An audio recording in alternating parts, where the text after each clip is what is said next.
Emerald! Rangers.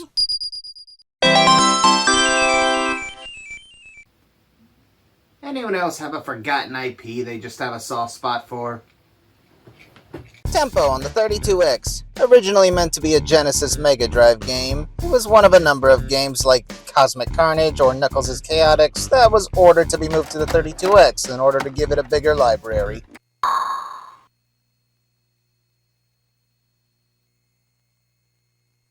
You know what time it is. Yo, homie, peep there!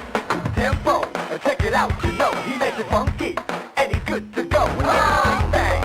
Catch the move with New York, LA, and San Francisco. A music-themed 32X exclusive game and the first platformer released for the add-on system, the game takes place in the world of Rhythmia. Tempo is a music and dance-loving grasshopper who, along with his friend Katie, are entering in Major Minor's dance contest. But King Durgy, whatever, and his productions gang, Musi, they want the trophy and are on the attack to force Tempo and Katie out of the contest.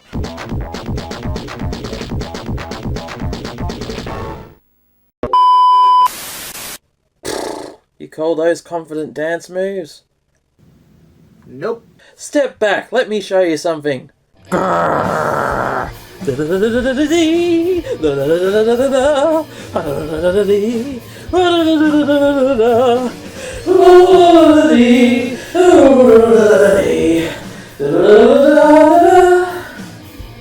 Now those are some confident dance moves.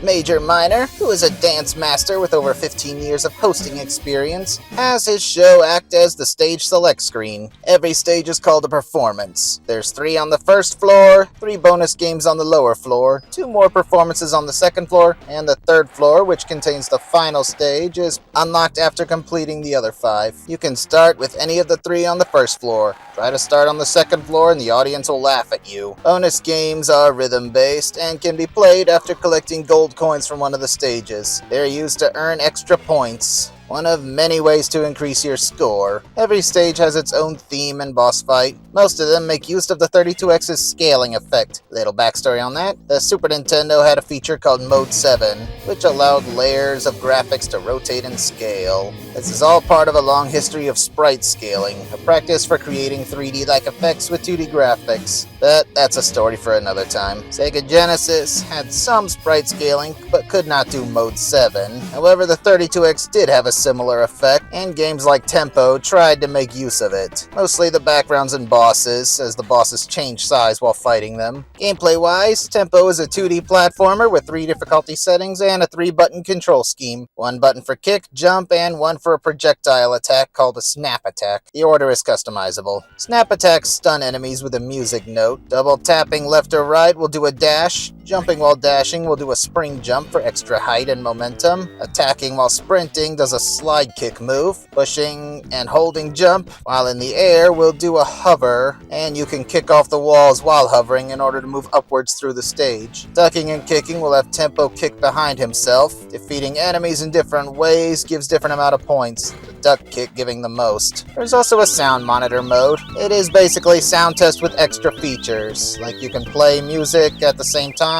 and have sound effects and music clips playing at your own custom spots. Maybe someone with a little more music talent could do something with this. No, thank you. Oh.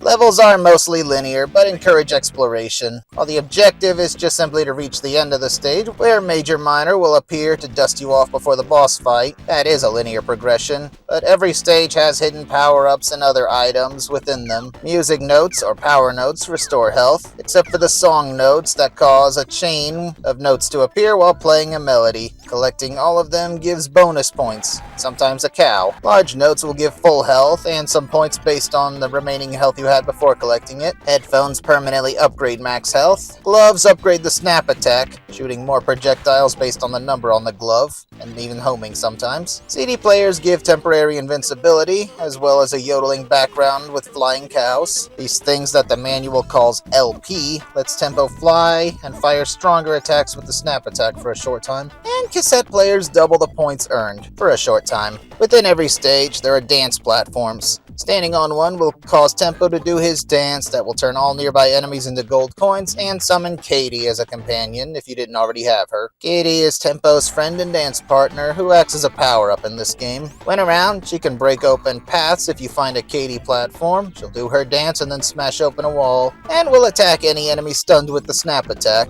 which is especially helpful in boss fights. Sadly, she will fly away if Tempo loses too much health. Katie will, of course, join you in a dance if you already have her when landing on a platform. Boss fights are all fought on one screen and can be summed up with trying to hit them without being hit and get their health to go to zero before yours. Every so often, a floating head of Major Minor will slowly fall. Collecting it will have Tempo do his dance to damage the boss some and, of course, summon Katie. Once a level is complete, it cannot be re-entered, so no fluffing your high score that way. The final performance is a big elevator maze that leads to the final boss against King Durgi, a robotic dancing rhino who can also use the dance icons himself. Careful with that. Finally, clearing the fight and the game is over. Tempo and Katie win the dance contest and the game tells you your final score, and the two of them win a prize based on it. There are 5 total endings possible. The higher your score, the bigger prize they win, and the epilogue will show what they do with the prize. These multiple endings is why the game has so much opportunity to boost your score, and why it puts so much importance on it. So why did this game fail? Well, the 32X sold very poorly, and any original IP on it flew pretty under the radar, not having much of a chance to find an audience. So perhaps it was simply just the wrong place at the wrong time. Moving along, a spin-off title on the Sega Game Gear handheld released that same year, Tempo Jr. This title is obscure enough to where it doesn't even have a proper Wikipedia page as of writing this script, but it was one of 3 Game Gear games to be part of Sega Club, which is a whole other story of its own, but it means the game was aimed for children and was intentionally made easier. There isn't even a difficulty setting this time, although you can choose how many lives you start with, which is debatably a difficulty setting. And moving on, Major Minor's show is back with another dance contest. Zenza, the new villain, has kidnapped Tempo's friend Katie, so the two of them cannot compete, and Tempo would strongly prefer she not be kidnapped, so the adventure is on to save her and win the contest. There are 4 stages or performances this time around, each with 2 sections and a boss fight, then a final boss is unlocked. Tempo plays mostly the same, but with fewer moves. The spring jump and wall kick are gone, but Tempo can jump higher, and he can still dash, but he can't jump while dashing, so careful with that. And the slide kick has been replaced with a roll. Wonder where Sega came up with that move. With only 2 buttons on the Game Gear, the snap and kick share a button. Normally it'll shoot the projectile snap, but it'll kick if you're within close range of an enemy. Also, Tempo will automatically kick an enemy when walking into it that's been stunned by the snap attack. A new mechanic is being able to use the dance anywhere when your health is full rather than having to find a specific spot. Once you have full health, the health bar will glow, then you just tap the 2 face buttons. Tempo does his dance and all nearby enemies turn to coins again. Like the other game, the coins are used in the bonus games. This time there's 2 of them that can be played in between stages. They have the option to be skipped. In-stage items consist of music notes and CDs for health. Also, 3 different snap attack power-ups, coins, flowers that act as checkpoints, and keynotes, which are the new item needed to unlock the exit to a stage. Levels are less linear this time, as they want you to explore and look for the keynote. Standing still will have Tempo think of an arrow that points in the general direction of the exit, but not the path to get there or the keynote. Bosses are pretty simple and pattern-based, and Katie returns to dance after you defeat a boss, even though she's supposed to be kidnapped. Once all 4 stages are complete, you rematch 2 of the previous bosses at random, then you face the final boss, which is just a smaller version of the first game's boss. When this last fight and Katie is saved, I guess, then you get a congratulations screen after winning the dance contest. Woot. There's no one major reason this one didn't sell well. Could be because it was Sega Club, could be because it was Sega Game Gear, maybe it didn't review well back in the day, but regardless, it flew under the radar again.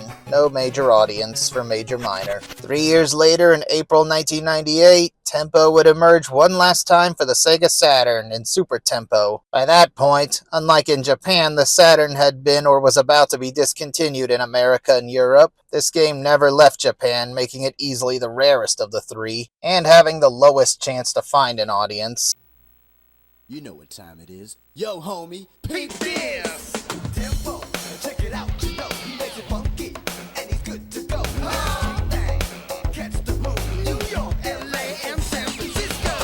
Super Tempo puts a lot more time into the story. While the first two games had stories, they were only in the manual, and a lot of players probably ignored them. This one has a lot of dialogue, a lot of cutscenes, old and new characters appearing, and it's all in Japanese. Which is unfortunate for me because I can't read Japanese and I couldn't find any fan translations online. So I had to rely on Google Lens Translator and online summaries to get the story, so forgive me if I'm not completely accurate. Tempo and Katie are now a couple and have gone bankrupt. They end up following a happy bluebird, which leads them to a mysterious house where they learn the prince of the music world from planet Technotch has been kidnapped, and thus begins their quest to rescue him and not be bankrupt anymore. Major Minor returns and acts as their guide, pointing out where they are on the map and making suggestions about what they do in stages, like collecting music notes to become wealthy. This is a new mechanic in the game. Music notes are now exchanged for prizes and no longer give health.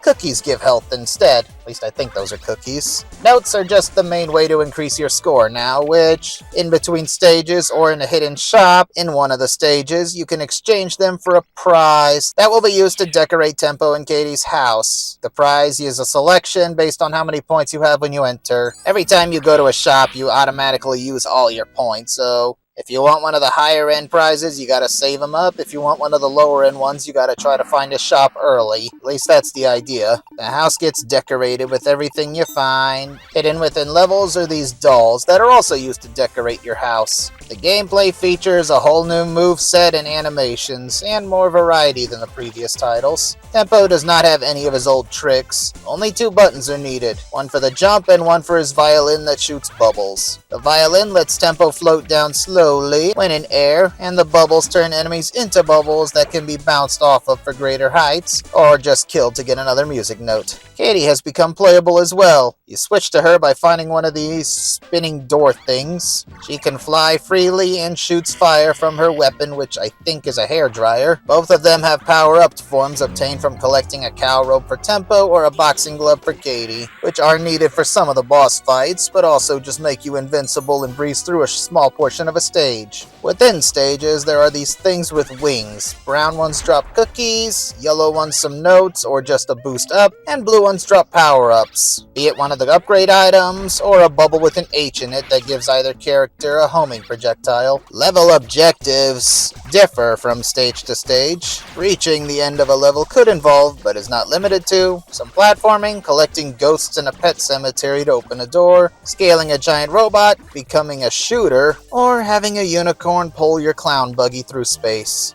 All fights have a different gimmick to them too. Some are all about timing, some involve space shooting, some resemble Mega Man, and honestly, the experience of it all is a little hard to explain. Once again, there are multiple endings, based on the rank you got from how much stuff you've collected, and the points they are worth. Everything gets judged by the fairy Giza, who you save near the end of the game. Also, a hidden level select screen post-credits. The image is different for each difficulty. Super Tempo is an experience like none other I've ever had. With that, the Tempo Trilogy sadly comes to an end. It's been about 30 years since Super Tempo was released, and the games don't hold a very large fan base, so I do not predict any type of return or re-release. So here's the question. Is Tempo an overlooked gem? Did it deserve more? Does it deserve a look now? Honestly, I don't know.